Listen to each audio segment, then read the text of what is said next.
¿Cómo fue que te encontraste con Martínez Estrada, Mirá, que es un autor ya bastante olvidado, lamentablemente?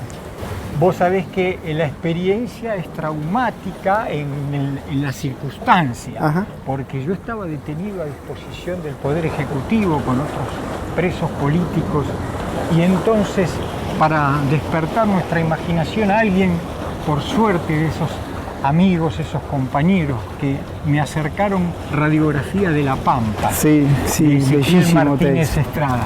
Y ahí por primera vez lo conocí, no sabía de él, tenía alrededor de 22, 23 años yo, y nunca lo había leído, sí, había sentido nombrar, y me maravilló. Después un amigo llamado Santiago Chazobrián Creo que me lo dijo, lo Daniel, conozco, este ese. libro Títeres de Pies Ligeros me parece que te va a gustar, y acertó. Tenemos pendiente esa obra, me Sí, parece, sí. finalmente. Mirá dónde hemos llegado, Daniel.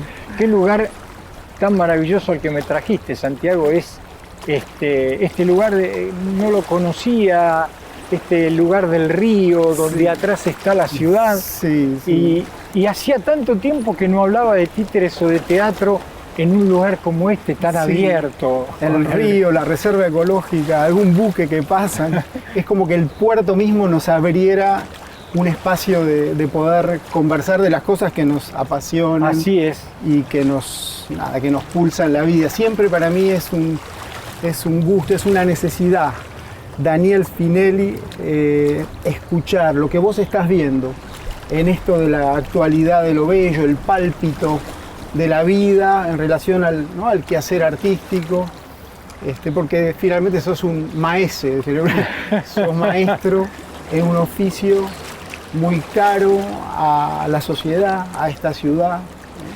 Sí, El es oficio verdad. titiritero y Es verdad que el desarrollo de lo titiritesco en Buenos Aires ha sido múltiple, ha sido muy impresionante, sobre todo en estos últimos 20, 30 años, y ha sido una experiencia maravillosa poder ser parte de esas transformaciones, de esos cambios, de esa idea estética que de lo popular, del retablo trashumante, de andar por el mundo rural, de los espacios abiertos, también pudo hacerse esa experiencia dentro de salas hermosas, con todos los adelantos técnicos y con toda la belleza de la plaza que permite. a la sala, y de la sala aquí al muelle, que es un poco un lugar donde asomarnos, ¿no? Sí. Como un retablo también y unas tablas, ¿no? Un retablo y unas tablas que vamos pisando con cuidado. Si Esto siempre significa el riesgo de lo que se hace, Ahí y que va. no se sabe cómo termina. Bueno, Sí. tomamos el riesgo. Avanti. Bueno, dale, vamos.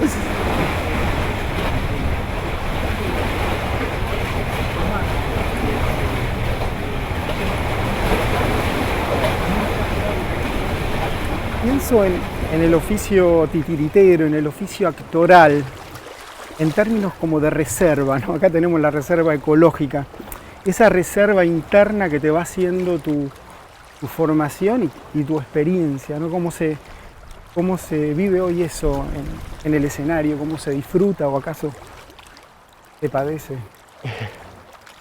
Y es un recorrido, yo digo, es como una parábola, ¿no? Yo cuando empecé a hacer títeres, estaba estudiando en la escuela de teatro y lo empecé a hacer junto con amigos, compañeros, como una urgencia.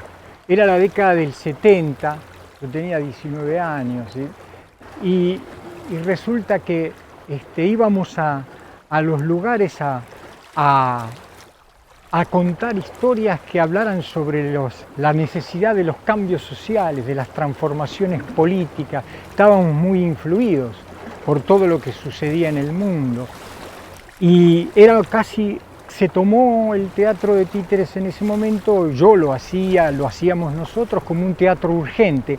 Así que no me importaba nada de lo que era técnico, nos calzábamos un guante y así salíamos.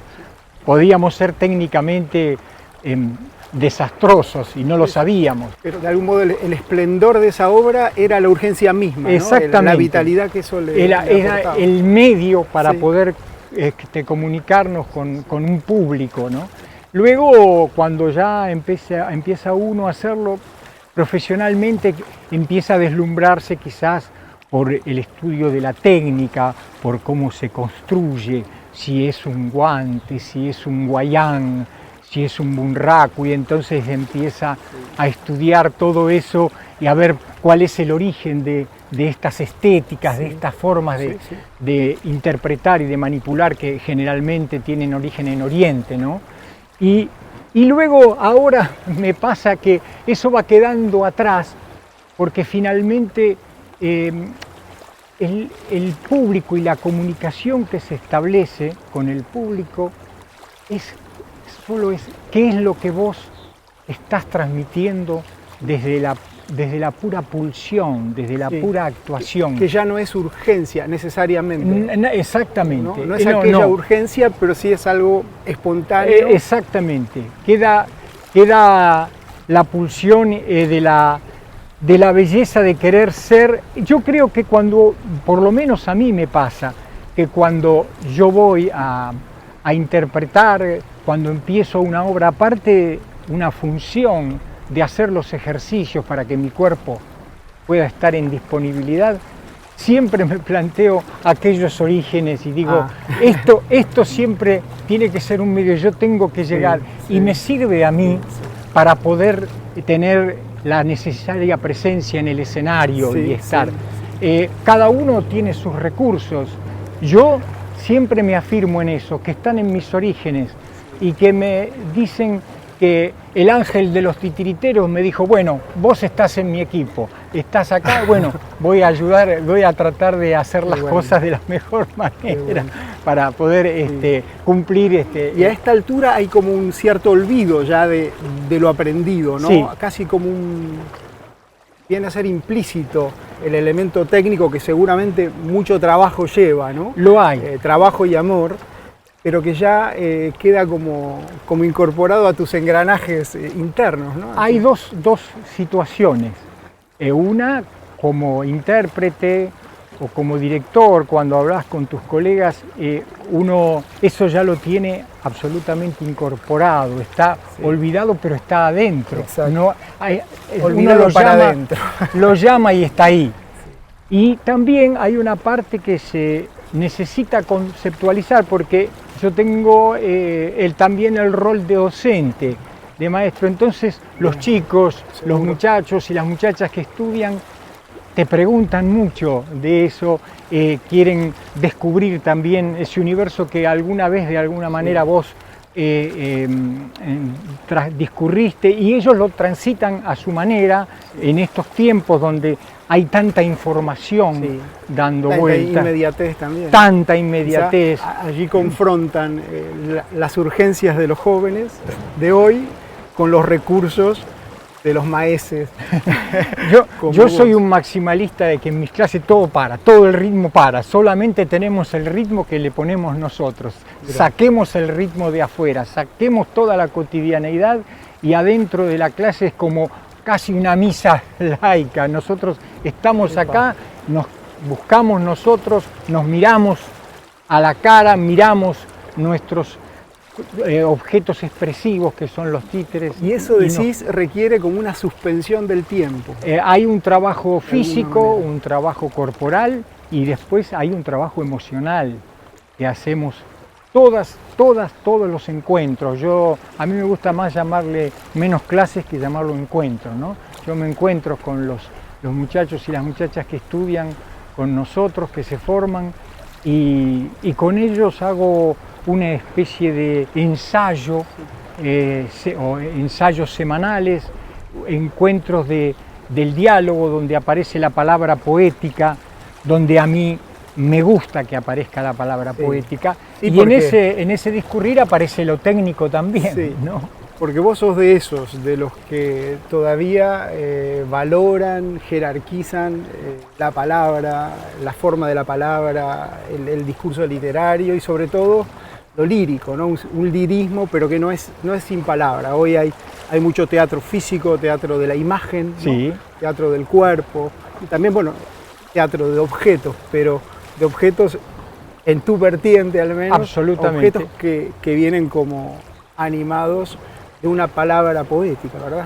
Hay se han multiplicado y hay propuestas estéticas maravillosas realmente en Buenos Aires y en el mundo, pero mi adhesión es, yo no puedo avanzar si no me conecto con un Lorca, con un Villafañe, con un Shakespeare, con un Beckett,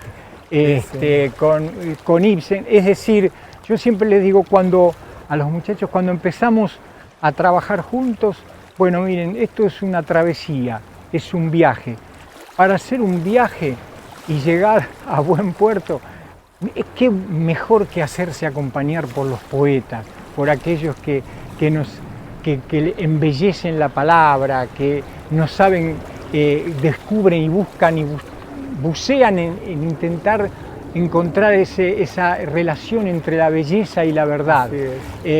A mí me quita el sueño y a veces soy un poco hincha para que les quite el sueño también a ellos. Bueno, vamos a bucear un poquito también, entonces, muelle adentro, a bucear un poco esta relación que vos mismo decís entre la belleza y la verdad, ¿no? O una verdad, o la verdad, ¿no? Bueno, a bucear un poco entonces. Dale, vamos. Ahí vamos.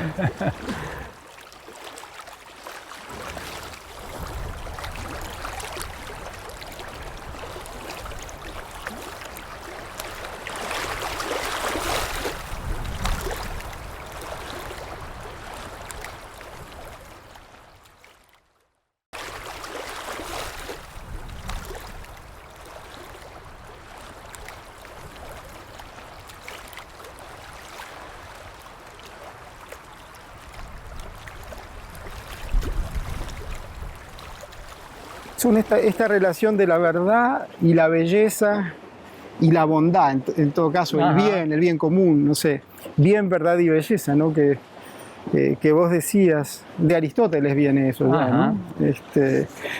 Y yo siempre he visto en tu forma, sobre todo de compartir, de generar esos encuentros que son los ensayos, ¿no? Teatrales, como una ética, ¿no? Particular. Casi te diría una ética singular, una forma singularísimamente tuya de estar ahí parado, y que eso va desde cumplir el horario hasta preparar el texto, ¿no? y hasta ser buen compañero, ¿no? Y demás, ¿no? Y tantas otras cosas, ¿no? ¿De dónde dirías que se forma en vos esa ética, yo casi te diría laboral, ¿no? Laboral teatral? Sí. Claro, eso va adquiriéndose con el tiempo. Uno ha recibido material desde mis estudios. Cuando realicé toda la escuela de teatro y estudié actuación, escenografía, vestuarios. Uno también lo que toma del maestro es su ética, su coherencia, su conducta, y toma eso y piensa que eso le va a servir, lo va a ayudar. Pero siempre también dialogo con mis compañeros y también con los muchachos, las chicas que se forman, y me remito a algo muy burdo de la realidad, cuando se dice, entonces me enojo y ese enojo me sirve para llegar a esto que vos decís, cuando se dice es el titiritero, el que está escondido cuando se habla la política y manipula.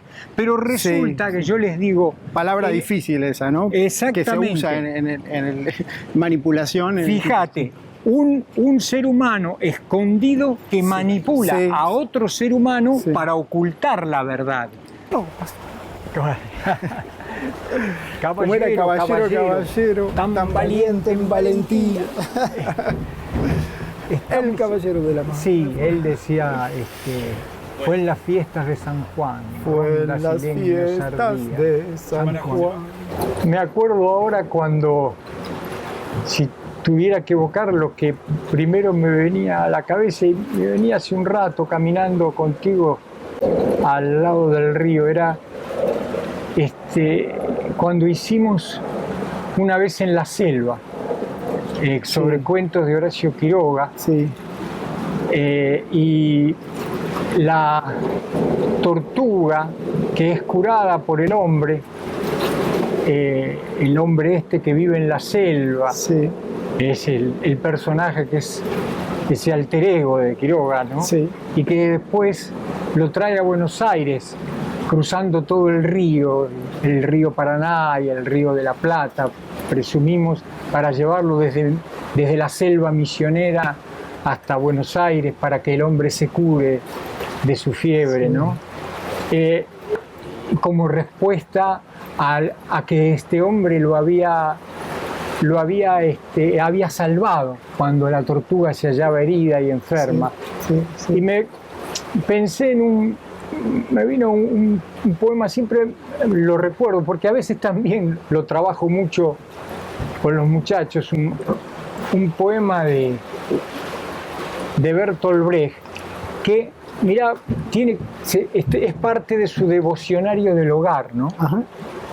Y dice de la amabilidad del mundo. Entonces dice, de la tierra barrida por el viento frío, de pústulas y llagas cubiertos os vais.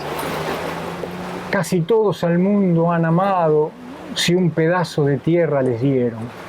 Y yo digo, nuestra profesión navega allí, digo, sí, para acercarse a ese pedazo de tierra que nos hace ser amables y ser amorosos, sí, sí, porque nos ha tocado en el mundo, y que cuando partamos definitivamente no sean tantas las pústulas y las, sí, llagas que tengamos en la piel, sí, y en el corazón, ¿no? Como esa mínima contención, ¿no? El pedacito de tierra de alguna manera. Si me preguntaras qué hace amparo, un titiritero, ¿no? Yo diría que camina por ahí. Yo trato de hacer eso, sí, de acercarme a uno de esos dos costados, sí, sabiendo que el péndulo me lleva para un lado, sí, y para otro, ¿no? Y de algún modo las aguas en el lenguaje titiritero son lo más difícil de materializar, es decir, lo más, sí, difícil de convertir en un objeto, o me imagino, ¿no? Sí. Que las aguas que evocan desde ya al misterio, por un lado, y al tiempo, lo escurridizo, son inmanipulables, o sea, se te filtran de cualquier intento. Entonces, ponerse a representar, ¿no? a un retablo o al dispositivo teatral que sea, no debe ser fácil. ¿Te ha tocado? No, sí, varias veces. A mí generalmente, si tengo que tomar una decisión, me gusta mucho el material de telas y el papel. Claro. Para resolver en el escenario esas metáforas, esas semejanzas con el agua. La tela liviana que ondula, que tiene ese movimiento, digamos, fondue, como si, decía Meschke, como si un queso se fuera derritiendo, y entonces la tela se mueve y vos no alcanzás a ver el comienzo ni el final, simplemente, sí, es la transición, aquello que se está moviendo y su reflejo, mientras tanto. Sí. A veces definimos qué es un movimiento. Es aquello que sucede entre dos inmovilidades, pero bueno, sabemos cuándo está la inmovilidad y cuándo no. Entonces, bueno, sí vemos el movimiento, somos parte de ese movimiento. Entonces, quizás el trabajo para reflejar el agua del río, el agua que es del mar, es primero con nuestro cuerpo, para ver si nuestro cuerpo es capaz de reflejar esa ondulación. Yo recuerdo me viene a la mente en el momento en que estoy hablando, y a mí me resulta maravilloso cuando hicimos Peer Gynt, sí, y está en la escena en que Peer Gynt se naufraga en el barco, y el segundo, y Peer Gynt era nada menos que Alfredo Alcón, sí. Y nosotros, con nuestros compañeros, éramos 5 que nos tocaba esa escena, hacíamos el lugar del mar donde él simplemente tenía un remo en el cual supuestamente remaba y se trataba de salir de ese naufragio, sí. Y nuestros cuerpos simplemente representaban el mar. Claro, claro. Y claro. Era una transmisión entre el cuerpo del titiritero y el todos objeto los cuerpos. Sí, sí. Y él paseaba, digamos, entre nuestros cuerpos para salvarse del naufragio. Diciendo cosas. Diciendo mucho. Y con un lenguaje precioso. Hay un cuadro de Peer Gynt que siempre me quedó muy grabado, que es cuando se va al acantilado montado en el reno. Entonces Peer Gynt y su reno van cayendo al lago. Exactamente. Que es como un espejo que los ve venir. Entonces su propia figura se les va agrandando en la medida que van cayendo. Exactamente. Hasta que hacen el estrépito. Figura de lo desmesurado, ¿no? Quizá, sí, y del juego también. Y de una, recordando esa escena, es una de las escenas poéticas más encantadoras que he podido ver y estar adentro de esa escena. Participando, sí, como titiritero, y realmente en ese caso, que era la palabra de halcón, claro, que él en sí mismo, su cuerpo, su palabra es un, sí, símbolo poético. Ahora, en la escena era simplemente maravilloso. Me surge esta dimensión del servicio y de la humildad del género titiritero, ¿no?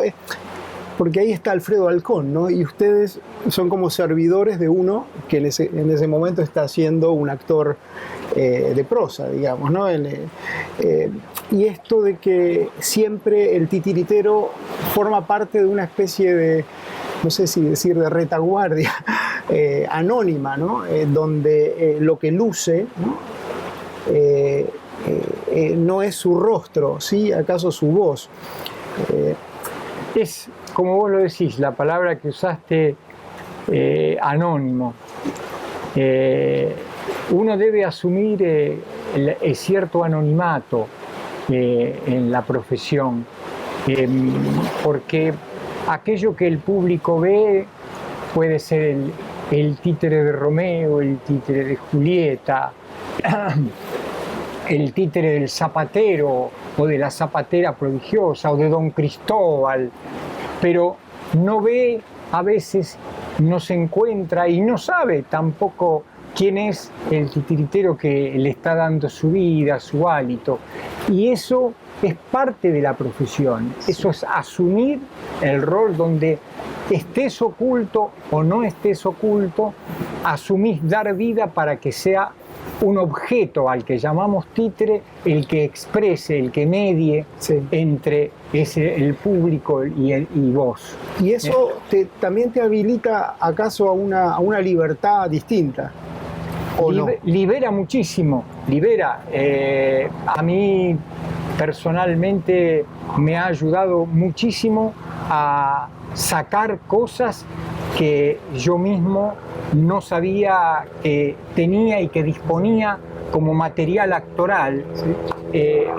Y también incluso a pulirse técnicamente, porque hay un tema allí sí técnico, de la técnica de interpretación, de la técnica de animación, que es siempre nuestro cuerpo proyecta un volumen de energía, una intensidad corporal y emocional, sí, sí, que no es en proporciones muy distinta a la que el objeto tiene.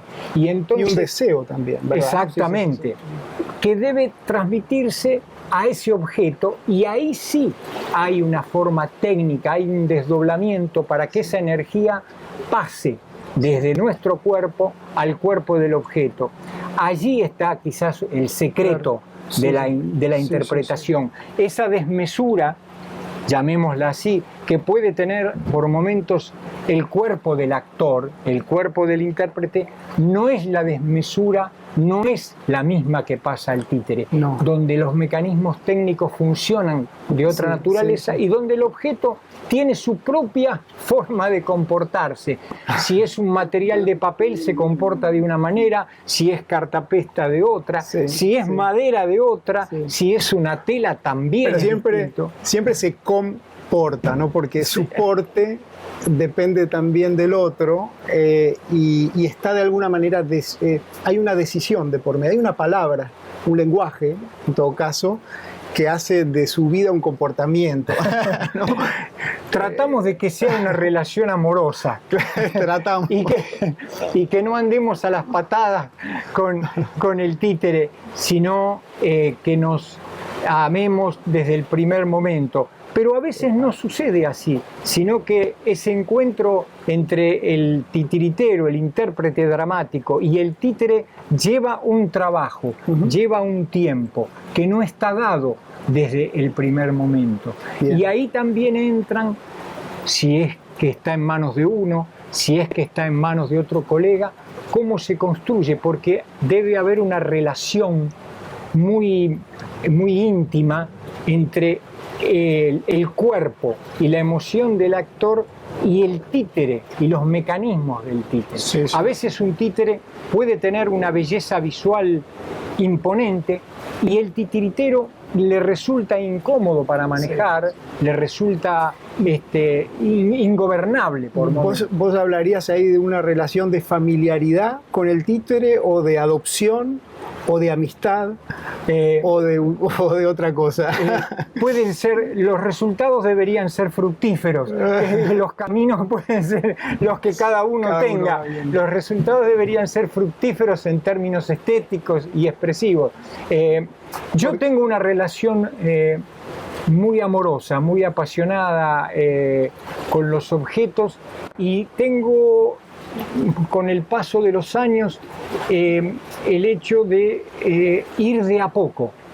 Nunca me siento impactado por el momento, sino que voy enamorándome de a poco, buscándole las virtudes a ese títere y que el títere me encuentre a mí también. Entonces siempre miro esa relación como una búsqueda, siempre como una búsqueda, como una zona de experimentación que no está dada de antemano. Sí, como recién antes nos decías, no una revelación instantánea, sino un camino, ¿no? Un camino. Ahí está. Bueno, caminamos un poquito más, que todavía nos queda muelle para recorrer.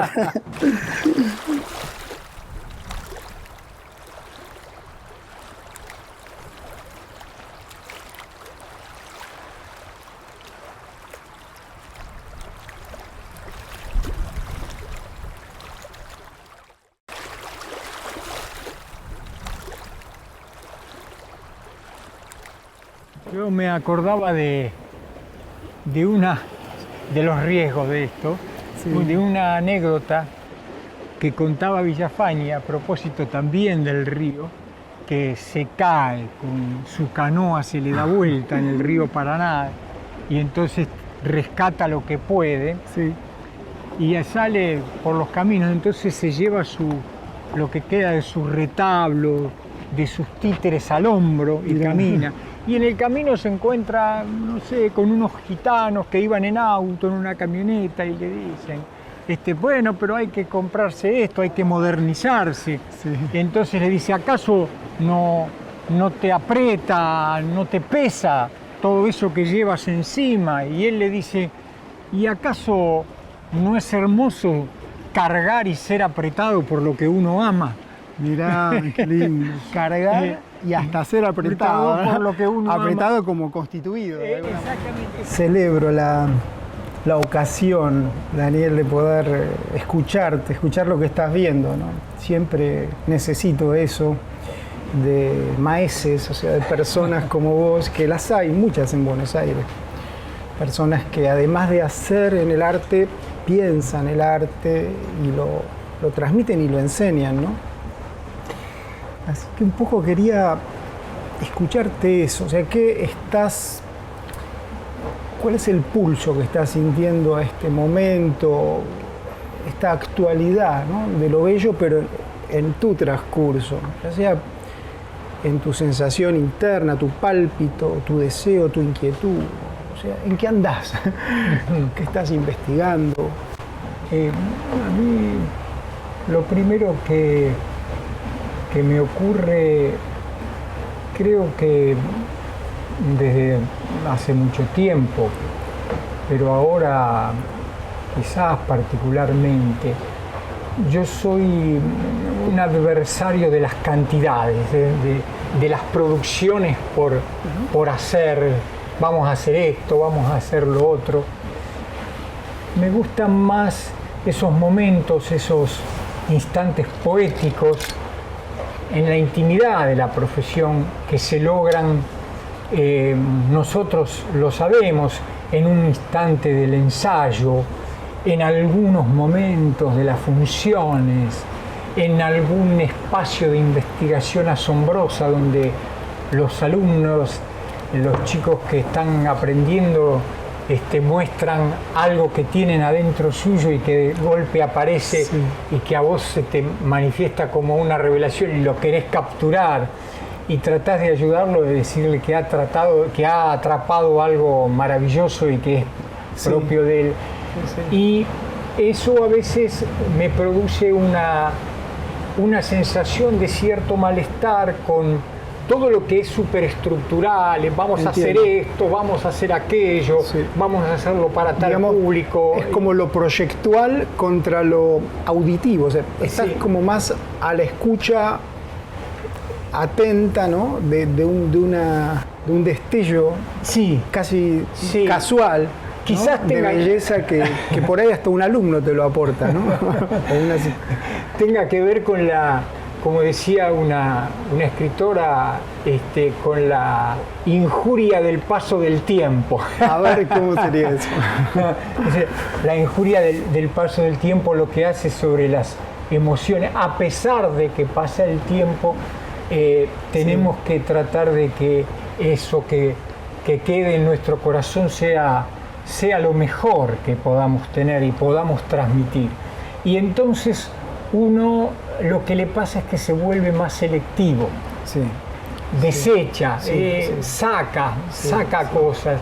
A veces uno siente que puede tener una arbitrariedad y que puede ser injusto, tanto en lo que a uno se le ocurre para crear o producir, como aquello que ve en el círculo donde se mueve. Sí, pero a mí me gusta quedarme siempre con la reflexión, plantearme siempre la producción de un hecho artístico como un resultado de un proceso de, sí, trabajo, sí, y de, sí, maduración, sí, sí, no como una premisa siempre previa, sí, a la cual hay que llegar. Sí, ahí choca la cantidad con la calidad. Sí, un poco, ¿sabés qué? Pensaba algo que me dijiste una vez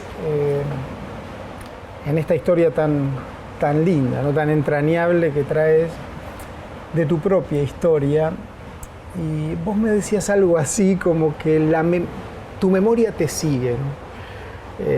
Como que ella te sigue a vos, la memoria te sigue a vos de alguna manera, como si vos no necesariamente quisieras que te alcance tu memoria, pero de alguna manera sí te dejas alcanzar por ella, ¿no? ¿Cómo es esa memoria tuya? Es decir, ¿cómo tu historia, los acontecimientos de tu historia fueron traducidos en tu escena, o así sea en tu ética, ¿no? Artística, laboral, como actor? Sí, yo trato de que la memoria no, de malos momentos o de momentos de una gran dificultad en mi vida, como son los momentos en que uno ha estado prisionero en las cárceles de la dictadura, y se le ha oscurecido, se lo ha remitido a estar encerrado como Segismundo, ¿no?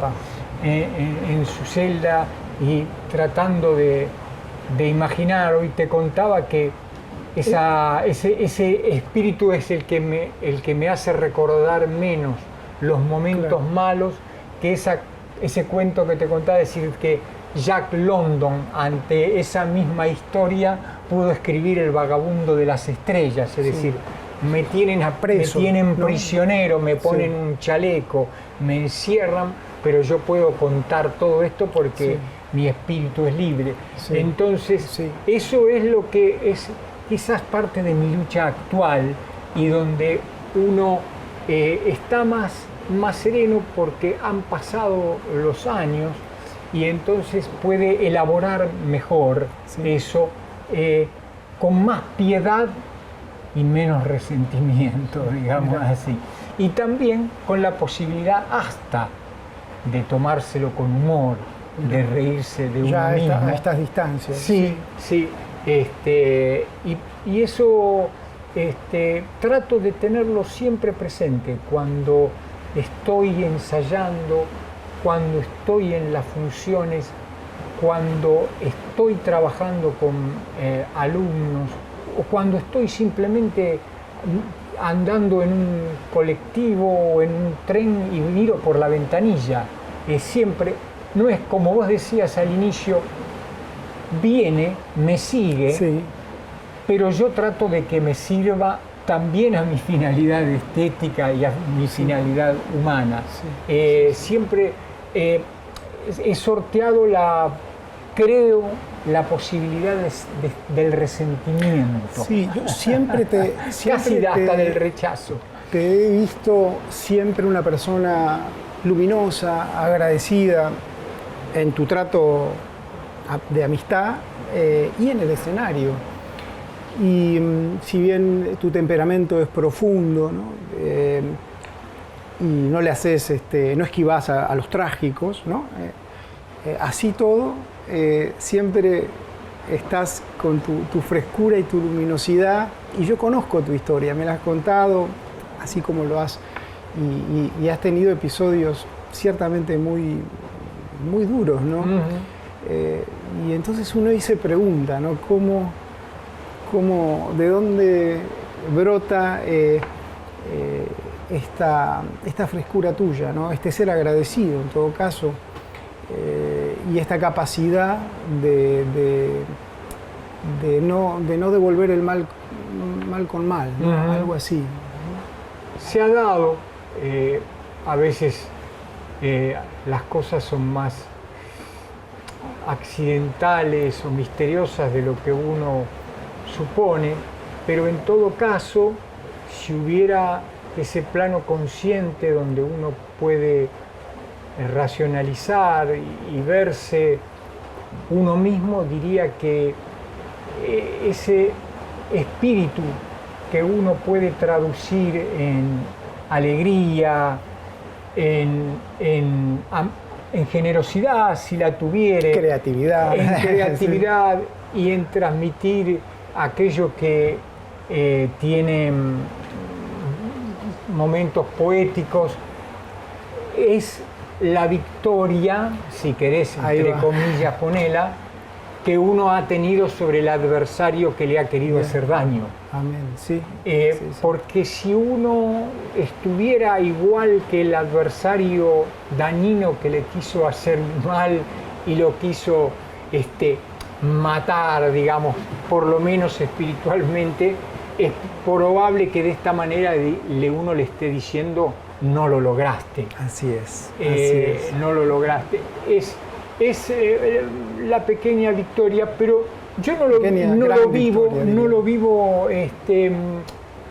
vivo casi con naturalidad, porque también considero que todos somos a veces muy prisioneros de las circunstancias que nos toca vivir.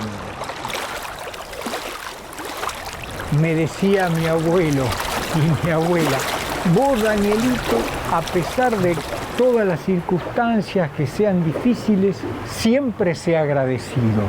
Así es. Que eso las personas lo valoran mucho. Y bueno, ahí...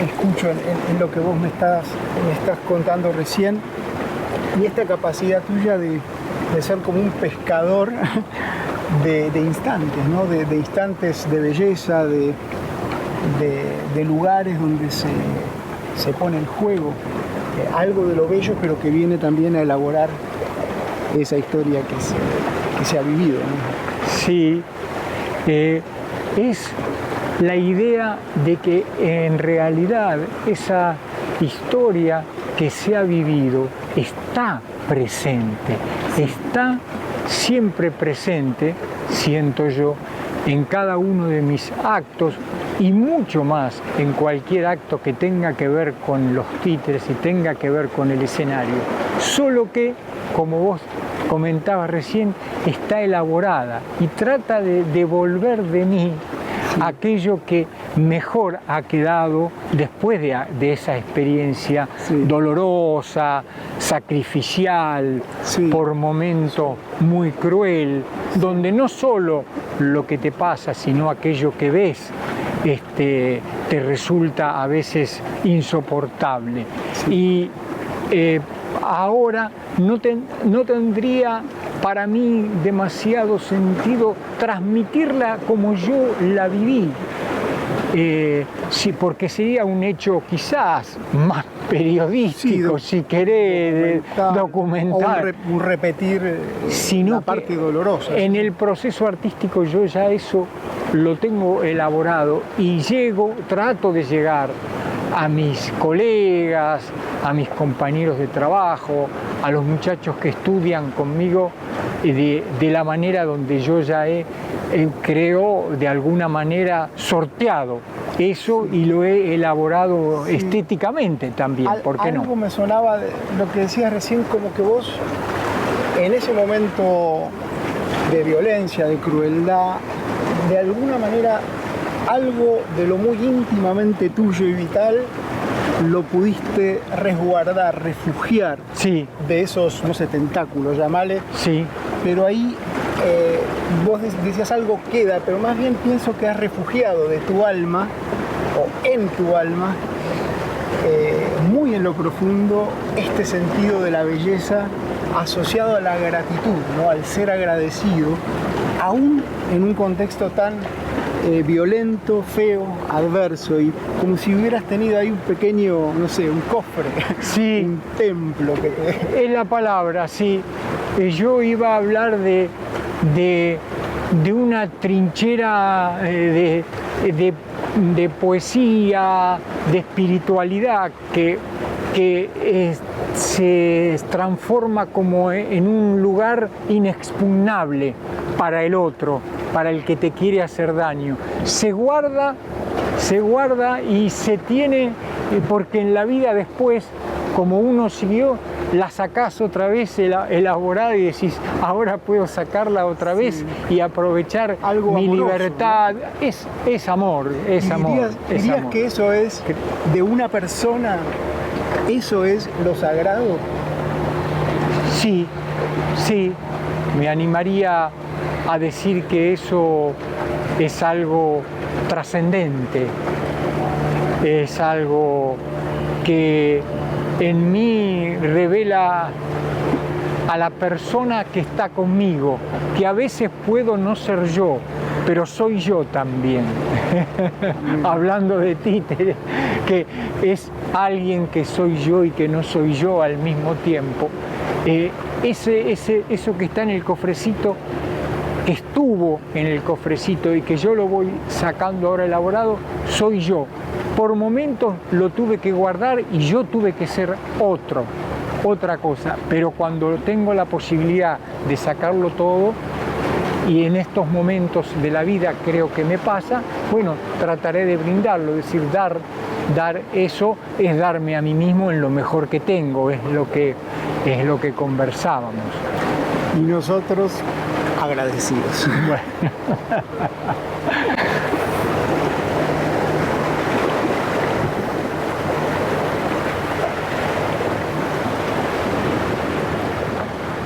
Recuerdo a mi padre ahora y se me ocurre Borges, ¿no? Que decía, en su grave rincón Los jugadores rigen las lentas piezas. El tablero los demora hasta el alba, en su severo ámbito en que se odian dos colores. Adentro irradian mágicos rigores las formas: torre homérica, ligero caballo, armada reina, oblicuo alfil, rey postrero, peones agresores. Cuando los jugadores se hayan ido, cuando el tiempo los haya consumido, ciertamente no habrá cesado el rito. En Oriente se encendió esta guerra cuyo anfiteatro es hoy toda la tierra. Como el otro, este juego es infinito. Tenue rey, sesgo alfil, encarnizada reina, torre directa, peón ladino. Sobre lo negro y blanco del camino buscan y libran su batalla armada. No saben que la mano señalada del jugador gobierna su destino. No saben que un rigor adamantino sujeta su albedrío y su jornada. También el jugador es prisionero. Las sentencias de Omar, de otro tablero, de negras noches y de blancos días. Dios mueve al jugador y éste la pieza. ¿Qué Dios? Detrás de Dios la trama empieza de polvo y tiempo y sueño y agonías.